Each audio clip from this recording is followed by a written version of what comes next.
staying so long to hear us out. I'm here to oppose this bill as well. One of the most concerning things for me when I first saw this bill was the speed that was brought forward and the timely manner in which it revealed itself. I found it to be uncanny, parallel political thinking when 3 states can pass a very similar bill, or introduce a very similar bill within the span of 2 months directly after a midterm election. Now, we're told by our representatives and some of the congresswomen that spoke earlier and some of the senators, and they say that we ran on this pro-choice platform. We owe this to our constituents. But I followed the midterms pretty thoroughly, and I didn't see a single person talk about this bill in the midterms. This bill was not ran on. The concept of pro-choice was ran on. Now, this bill takes Roe v. Wade and expands it to a point where we don't know what the repercussions of that on our society are. This bill pushes it to a point. It doesn't solidify it into our state rights. It pushes the bill to a place where it's never been before. And we don't know the repercussions that that'll have on our society. Also, I think that there's, like Julius was saying, a false sense of urgency that we're going to lose Roe v. Wade, as if there's this malicious agenda to undercut what's been written into our Constitution. I just haven't seen anything that relates to that. As some of you guys have said today, that there are no cases on the ballot. And I think Representative or Senator Lombardi said it pretty well. He says that he's a smart guy, he can see it coming, and if it sneaks up on it, he'll catch it before it gets there. So I don't think that it's something that we have to live like a boogeyman, like it's going to get us. And also, one of the concerning things that I saw when some of these people were up here earlier talking is we see the semblances of voluntary eugenics, where we're talking about desirable traits, whether a child will be born poor. Well, it's the quality of life will be born if the baby has into a low-income society. Well, we're talking voluntary eugenics, where we're deciding quality of life. And for me, the fear is that voluntary eugenics will slowly slip into state-demanded eugenics, where if you don't reach a certain income, if you don't reach a certain IQ, it's just like the founder of Planned Parenthood says, they want to, from the beginning, Planned Parenthood has had a strict plan for forced eugenics. Margaret Sanger was a firm believer in birth licenses. She didn't even believe in the fundamental human right of motherhood. And now we're told that, oh, well, the organization has changed. It's new people. They don't think that anymore. Yet what is all of this that we're seeing now? They're saying that, oh, we're compassionate because we don't want the poor family to have the baby. Oh, we're now before it was hatred. We didn't want the poor people to have babies because we thought they weren't good for society. But now we're so loving. We don't want them to have the babies because it's not good for them. The baby won't be happy. The baby will have a poor quality of life. And we're told to say, well, you have the same thing that you've been saying for years, yet now you're loving about it. And it's very hard to accept that. It's very hard to look forward and say that, okay, New York passes this, Virginia passes this, Rhode Island proposes it, all within the span of 2 months. It doesn't seem like this is representing the Rhode Island people. It seems like a calculated attack on life by the DNC in all of their states. And I think that if we push this forward, if we expand the liberties, if we leave the moral justifications up to the doctors who were not elected, so if we have a doctor choosing who lives, a doctor choosing who dies, I think it's important to remember that some of the most morally corrupt people in our history have been doctors. We don't even trust our pharmaceutical companies, yet we trust doctors to decide when it's in the best interest to have a baby. And then we have another doctor coming up, and I'm sorry if I'm going long, but we have a doctor who's an OBGYN coming up, and he's saying to us that as a doctor, he doesn't know when a woman's healthy, the woman knows. That's a preposterous claim. Why should he be a doctor then? If I go to a doctor and he tells me that only I know when I'm healthy, then what did you go to school for? What am I paying you for? What is your purpose in society? Like, it's such a delusional disconnect from reality to say that only a woman knows what is healthy for a woman. Yet, on the same strand, we tell her thousands of things that aren't healthy for her. You can't drive 100 miles an hour. You can't take heroin. You can't do many things. We tell people so many times what is and what isn't healthy. But when we get here, men especially are told that we can't talk. That when the children are dying, that when we see these things happening, that we have to sit down and be quiet. Yet we have the same gumption to look back into civilizations that commit genocide and say, where were you? Why weren't you standing up? Where were all the people in Nazi Germany? Well, I wonder if maybe people will look back on us that way and say, where are the people standing up? And we'll say, well, gee, we were told that we didn't have voices. We were told that we didn't even know morality. As men, we couldn't speak up about our children, about our futures, about who we are leaving in this planet. I think it's very important that this bill be slowed down. We don't need to pass this. As many people have said, there's no immediate danger to, as they say, female reproductive rights, the freedom. There's so many terms. It's mind-boggling to keep up with all these terms. I say we just slow down, keep all the terms out of it, and look at what is good for Rhode Island. Just because you ran out pro-choice doesn't mean that people want this. 71% are for abortion, 73% are against late-term abortion. We need to talk about these things. We need time. Angling for decades now, and we are going to fight back. This is a historic moment. Abortion rights are under attack in America. And it's important for all of us to raise our voices. Because abortion rights are pro-choice men's rights. I deserve to be free from any responsibility for some girl I get pregnant. I deserve to enjoy sex without commitment, marriage, or parenthood. It's ridiculous to think that just because I'm the father, I'm expected to be a dad. It's her body, and it's her choice. So don't be asking me for anything. And look, I'm a caring guy. If I get a girl pregnant and then abandon her, I don't want to leave her alone with the kid, especially if she might chase me down for child support. I deserve not to be shackled by kids to a woman my age, so when she gets older, I can upgrade to a younger model. Guys, we're forgetting that abortion is mainly about a man's sexual freedom. A woman's sex drive is far more tied to commitment and procreation than a man's. That's why women's sexuality scares me. Women need to submit to a pro-choice man's view of sex. We need to make women understand that when they become pregnant, they're not really women anymore. I'm not really interested in mothers. Except my own, because she pays all my bills. Without abortion, I would have had to get a job. Abortion has allowed my girlfriend to chase her dreams of working 60 hours a week to pay for our bills, while I stay home and chase my dream of becoming a professional gamer, comedian, and social media influencer. Why does she need me to take care of her and the kid anyway? It's the government's job to do that. The role of the government is to make my irresponsible lifestyle sustainable. Abortions keep my girl's body looking right. Stretch marks? Ugh. If I had to take care of a kid, I never would have been able to get my Tesla. My Tesla is my baby. The other side will point out that abortion kills a human being. But my right to impregnate a woman and then leave her in the dust outweighs the baby's right to life. Women need the right to abortion because men deserve it. I deserve a woman's right to abortion. I deserve a woman's right to abortion. I deserve a woman's right to abortion. Abortion is not really about what women want, and it never has been. Abortion is about men. Pro-choice men. So ladies, thanks for marching. Because you're not really marching for yourselves. You're marching for us. Thanks for being obedient and submissive to what we want. Abortion rights are pro-choice men's rights. Abortion rights are pro-choice men's rights. Abortion rights are pro-choice men's rights. Abortion rights are pro-choice men's rights. At one time, I even drove my girl down to the clinic for her abortion. Because I'm a gentleman. And I make sacrifices like that for women.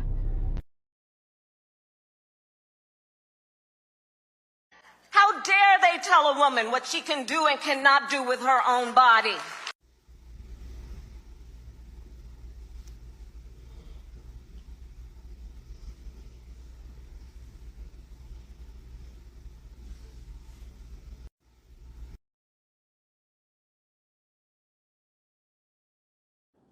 What's going on, everybody? Y'all look at it.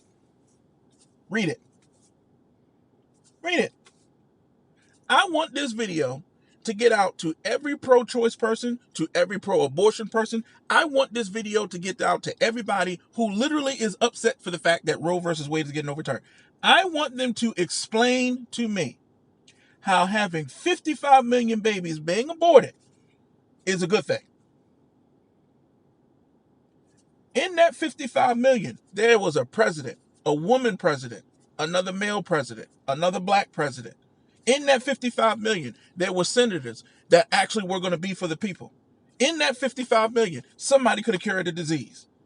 In that 55 million, could have been another Michael Jordan, another LeBron James, another famous football star. In that 55 million, could have been somebody that created wealth within the black community, within the Asian community, within the Latino community. In that 55 million, a whole lot of good could have happened in this world. And the simple fact that nobody is willing to have that conversation bothers me. Supreme Court, don't change your mind. Because we need to sit down and have this conversation. 55 million babies is too much. One is too much. But I understand, and I'm not ignorant to the fact that I understand abortions are still going to happen. But for the simple fact that we've gotten to 55 million is a problem. We have a morality problem in this country if we are sitting on 55 million aborted babies. We have a serious moral issue to the fact that we're not willing to have a conversation about anything else. I don't want to hear no conversation about the daggone foster system is broken. In that 55 million, somebody could have grew up and actually fixed the foster system, but nobody's willing to have this conversation. And this is the reason why a lot of pro-lifers and a lot of people on the right, and probably some people in the center, are literally at their breaking point with these people. I've literally had it up to here. I can't stand it anymore. These pro-choice and these pro-abortion people literally are getting on my last nerves because you're not willing to see the bigger picture. This young man can do wonderful things in his life. Nothing's going to stop him. But in that 55 million, a whole lot of other good could have happened. In this country alone, we're not even going to talk about the rest of the world. We need to have a serious moral conversation in this country. Because it should not be 55 million aborted babies currently at this point. This young man wearing this hoodie should not be happening. We got a lot of work to do. Jane Rose's story was a terrible one. She said she had been gang raped, gotten pregnant, was desperate to get an abortion. That's what everyone believed, as long as Jane Roe remained anonymous. When she went public, she told a different story. You were raped while you were in Georgia?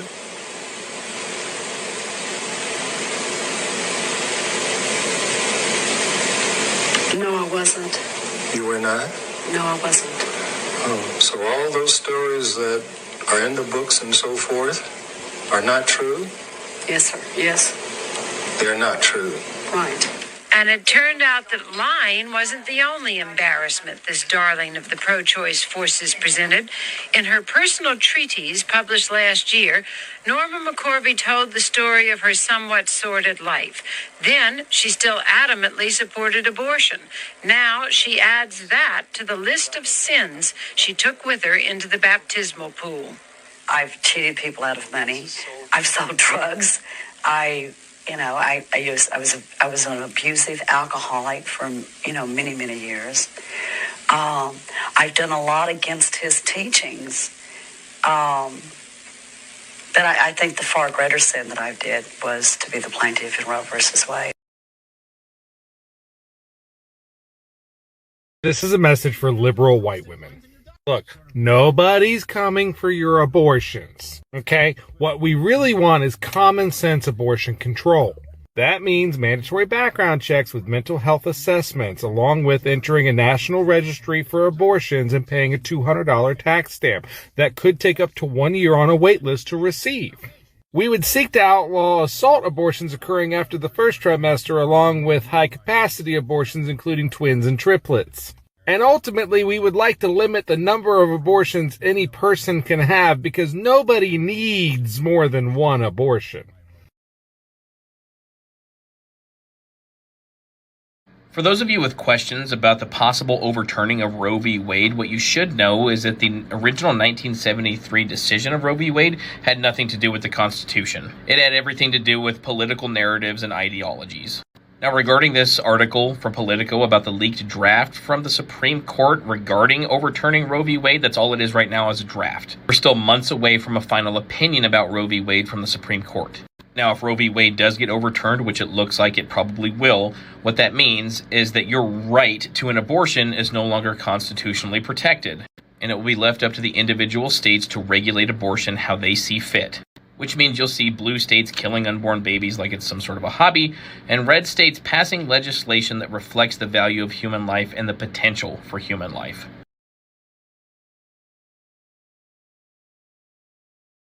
Lives matter or just some black lives? The black lives killed by black men matter, right? Yes? The black babies killed in the abortions clinics matter, right? Thought so. Well, you gotta give me a minute. Come on. Hey, I'm shooting The rifle. long grass. I'm taking my aim, taking my sights. He's good at it. Oh my God, Cletus. Hey, Cletus. Cletus, you better come back here. Hey, give me my cheese. And shoot you. I'm telling you right now, Cletus, you better Hey, come back here. You're trespassing. You're trespassing on my property. You're trespassing. Lesbians demanding abortions is the most 2022 thing I've ever heard. Hey, this is super awesome, aka the free thinking lesbian. I'm gonna have to agree with you on this. It's very odd. I've literally never had a pregnancy scare. But that's probably because I don't sleep with men. And even when I did, no glove, no love. Have a super awesome day. Demon, we making you run. Kill another baby and I'm getting my gun. Get the brave and I'm sending you straight to the sun. I really didn't come in here to argue, or did you? Said make it what really even are you? What is? Said a man is a woman can define what a woman really is. But now y'all feeling starting weird. Talk about defending women's rights. You say all of a sudden they changing overnight. Okay. Democrats with the trap was about to collapse. Midterm was a rap. Regards, I'm in the clap. On the verge of victory. Roe v. Wade finna be history. Combines to all the satanic witchery. Sacrificing little babies ostensibly. Out of concern for the women in the talk, that the baby is a burden by default. What? More than 50 years been the fault to get it overturned. Had the right to kill the innocent is what you really got it wrong. Y'all crazy. Roe v. Wade. You know, if you want to have a conversation about abortion, you could at least own up to what it is. I mean, Planned Parenthood used to do that. This is an old pamphlet from the 50s. When they're explaining birth control, they're like, no, it's not abortion. Abortion kills the life of the baby after it's begun. Here's a medical dictionary. Abortion terminates a pregnancy, resulting in or closely followed by the death of the embryo or fetus. I'm assuming you know what death is, and I'm assuming you can at least acknowledge that since we're talking about human beings, that the fetus in this scenario is a human fetus. But you are a perfect example of why I keep saying that women who have abortions do not have true informed consent. And that is why the abortion lobby and industry is so egregious. Mind your business, huh? Why don't you mind your business, you radical right-wing freaks? You fake holier-than-thou, God-loving, evangelistic kooks. Mind your business. I don't care if you're 13, okay, 23, 33, 43, or 53. You don't want to have a baby. You don't have to have a baby. Mind your fucking business. And where are the men to step up and say, this ain't right, and mind your fucking business? And the women that are supporting the possibility of Roe versus Wade being overturned, you're shit bags. You're bags of shit. You're little bags of shit. Okay? I don't care if it's rape, incest, or just your own choice. You don't want to have a baby. You do not have to have a baby. Mind your fucking business. Abortion safe! Woo! Abortion safe! I'm just the sound guy. I provide the sound systems, but I do have kind of an interesting story that you might like to hear about today. In the summer of 1970, at a 4th of July party, a young woman was a victim of statutory rape. Thank God, Roe v. Wade had not yet begun in this country, and I was allowed to be born. I was then adopted by a family that had 4 adopted children in it, of multiple races. These people over here believe that I should not have been allowed to exist because my mother was 14. And in this day and age, a 14-year-old girl can be taken out of school by her guidance counselor, taken to Planned Parenthood, and kill her child without her parents ever finding out. Thank God that is coming to an end in at least parts of this country. You are murderers in the eyes of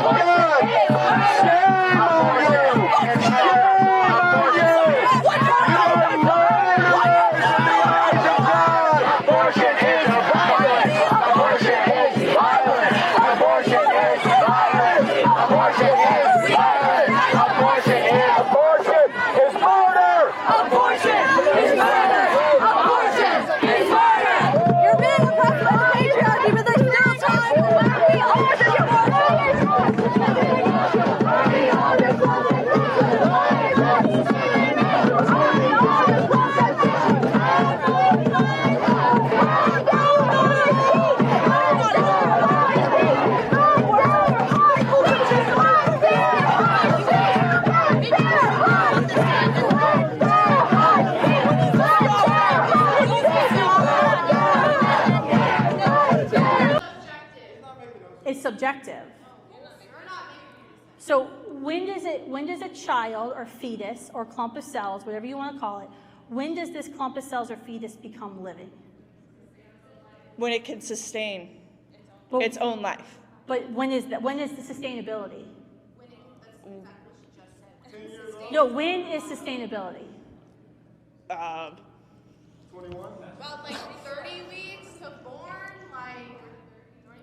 Because how do you sustain life? Like my newborns aren't sustainable. You can't just have a newborn and they just like live on their own, right? Right. They're not sustainable. They need help and assistance to survive. So is a newborn not worthy of life? Is a newborn not worthy of life? I do have one thing to say to you. How is it that when my mom was in college 30 years ago, she was protesting the exact same thing that me and these wonderful other women and men on this side have been protesting? How is it? Why? Why are we still protesting? Why are we still having to talk about this issue? It is a basic human right to have an abortion, to have a choice. The reason we're still having the question is because some people don't want to accept the natural consequences of heterosexual sex and be inconvenienced by another human life and want to selfishly choose to end human life in order to have their whims met. That is why. People who weaponize a woman's trauma when they're raped to push their political agenda are absolutely appalling. Disgusting. There's no word for you. Women who undergo abortions because of medical issues, their trauma is now something you get to weaponize to push your political agenda. You're not trying to legalize abortions because of rape. Less than 1% of women get abortions because of rape. And the fact that you are using their trauma to push your political agenda, there's no words for how disgusting you people are. The abortion issue isn't about rape or medical issues, because all legislation allows for abortion when it threatens the life of a woman.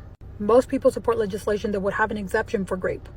The issue isn't about rape. You are hiding behind these women. The issue is about people who use abortion as a birth control method. None of you want to talk about how psychologically traumatizing abortion is. None of you want to talk about how it can affect your reproductive system. Stop hiding behind the trauma of women when they are raped to push your political agenda. Stop weaponizing their trauma.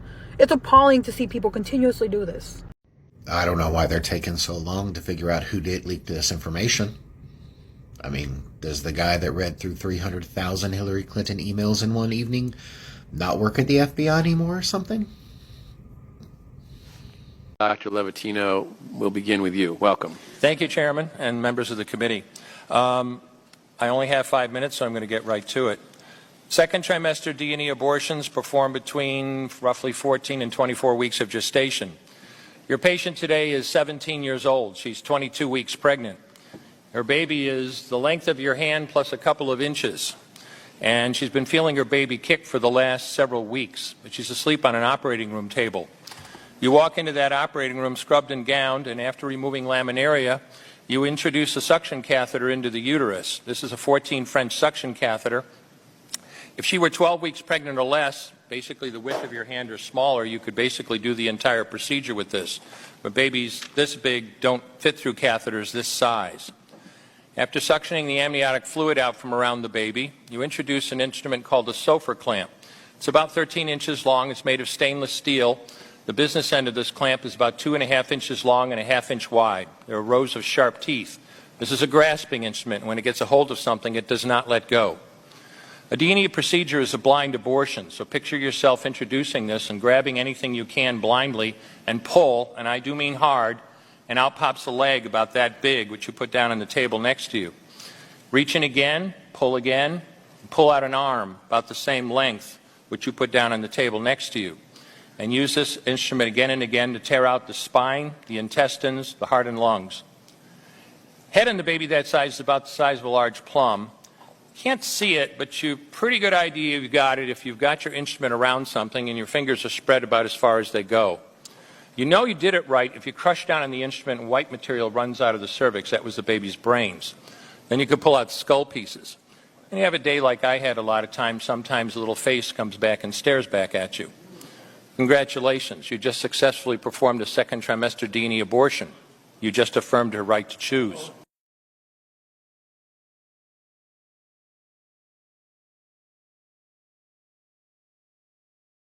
vast majority of Americans, especially young people, supported the ruling that was Roe versus Wade and Planned Parenthood. Oh, why do you continue to speak? You are the main reason why a lot of the older generations think that millennials and Gen Z are just a bunch of babbling buffoons. Both millennials and Gen Z weren't even alive when Roe v. Wade was put into place. Oh God, and it shows. Because the vast majority of our generations don't even know anything about it. They don't know that it was all based on a lie. Multiple lies, not only from the defendant, Miss Roe herself, but also the legal counsel to Miss Roe. But even furthermore, you guys don't even know that it was put into place by a Republican SCOTUS and then ratified in '93 by a Republican SCOTUS. God, I have no hope for this country because of people like you. But I find it funny that you're back to my body, my choice, even though we've been saying that for the last 2 years, but you've been nowhere. You're either a forced birth extremist or you're a rapist rights advocate. All those big words, and all I gotta do is call you guys murderers. So, murderer.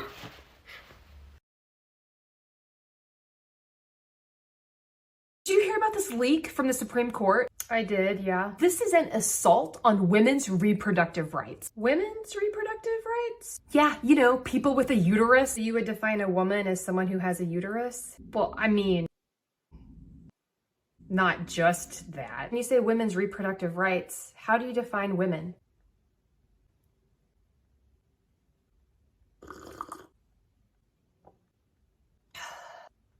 Keep pretending you don't know.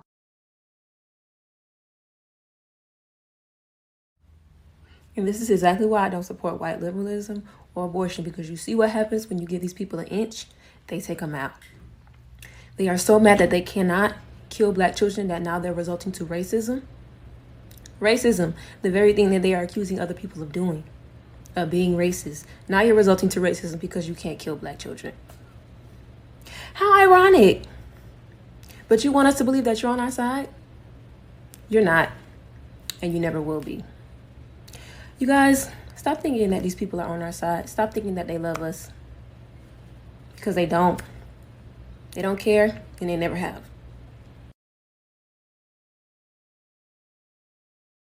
How dare they tell a woman what she can do and cannot do with her own body? Wait a minute. You want to talk about women and their body? What about the women that lost their job because they refused to... What about the women that lost their job because of...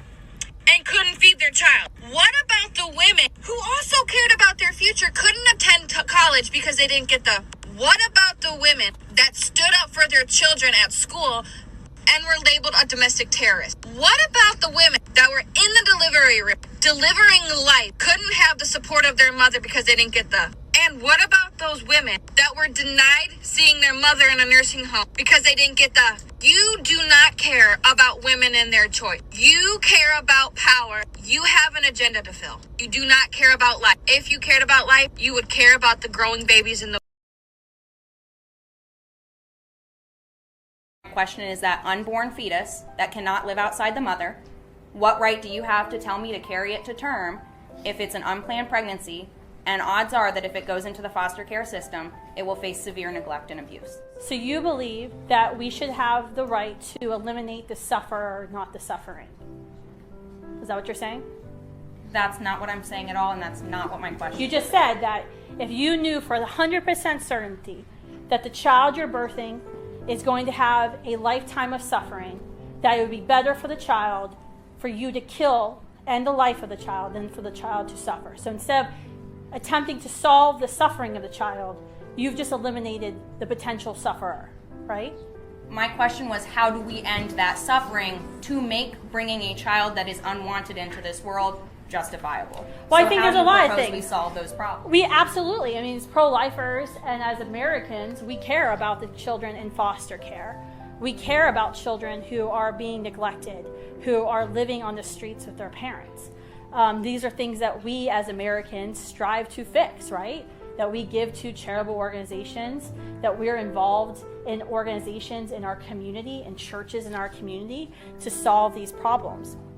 So I actually don't believe anyone in this room, regardless of whether or not you're pro-life or you're pro-choice, thinks that children should be suffering in foster care, or children should live through hunger or homelessness. But what you're advocating for is you're trying to justify legal abortion by saying some people are going to suffer, therefore we're going to play God and we're going to eliminate the sufferer. I think that's absolutely wrong. One, because people come out of adversity. People do suffer, and we will all suffer in our life. But I think it's wrong for you to say, you will suffer, therefore I'm going to kill you. So bringing you back to my question, how do you propose we solve those problems for the children that are suffering? So do you want to go through today all the world's problems and all the United States problems and try to solve? Because this is a common thing we hear in the pro-life movement. You're pro-life, but you don't care about people once they're born. You don't care about women after they're born. In fact, if you have to be pro-life, we have to do 30 different things. Yet, are you upset that the American Diabetes Association doesn't fight cancer? I specifically simply asked about Are the foster you care upset system. that the American Diabetes Association doesn't fight cancer? No. Why? Because they are the Diabetes Foundation. Exactly. I'm the anti-abortion.